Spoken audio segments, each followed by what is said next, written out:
نحمده ونصلي على رسوله الكريم اما بعد فاعوذ بالله من الشیطان الرجیم بسم اللہ الرحمن الرحیم۔ ناظرین، آج کل ہمارے معاشرے میں یہ بہت عام ہو چکا ہے۔ بہت ہی لوگ آج کل اس طرح کرتے ہیں کہ نماز کے سلام کے بعد فوراً سنتوں کو ادا کرنا شروع کر دیتے ہیں۔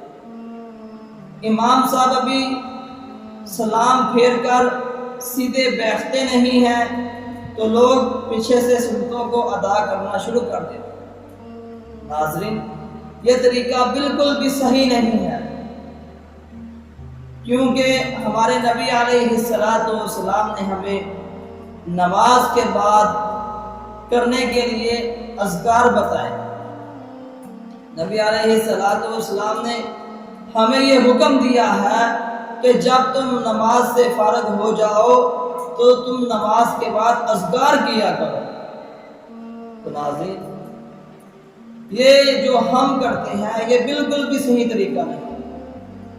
ایک حدیث میں آتا ہے کہ نبی علیہ السلام نے فرمایا، جو شخص نماز کے بعد اسی جگہ پر بیٹھ کر ذکر کرتا ہے اس کے لیے اللہ کے نوری فرشتے اللہ سے 3 دعائیں کرتے ہیں۔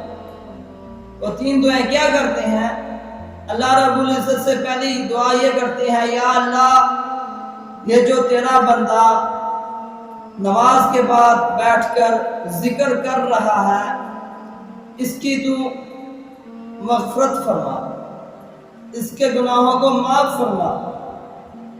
اور دوسری دعا یہ کرتے ہیں، یا اللہ، اس کے اوپر اپنا رحم فرما، اس کے اوپر اپنی رحمت کی بارش برسا دے۔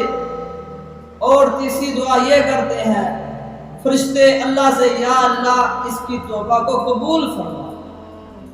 دیکھیں ناظرین، اللہ کے فرشتے کس کے لیے یہ دعا کر رہے ہیں؟ جو انسان نماز کے بعد بیٹھ کر جو ہمیں نبی علیہ السلام نے اذکار نماز کے بعد کرنے کا حکم دیا ہے اس کو پڑھتا ہے تو اللہ تعالیٰ کے نوری فرشتے اس کے لیے 3 دعائیں کرتے ہیں اللہ سے۔ تو دیکھیں ناظرین، کتنا عظیم عمل ہے یہ، کتنی فضیلت ہے، اس کے لیے اللہ کے فرشتے دعائیں کرتے ہیں۔ تو ناظرین، ہمیں چاہیے کہ ہم جب نماز سے فارغ ہوں تو پہلے اذکار کیا کریں، تب کھڑے ہو کے اس کے بعد سنتوں کو ادا کریں۔ اللہ تعالیٰ سے دعا کہ اللہ تعالیٰ ہمیں عمل کی توفیق دے۔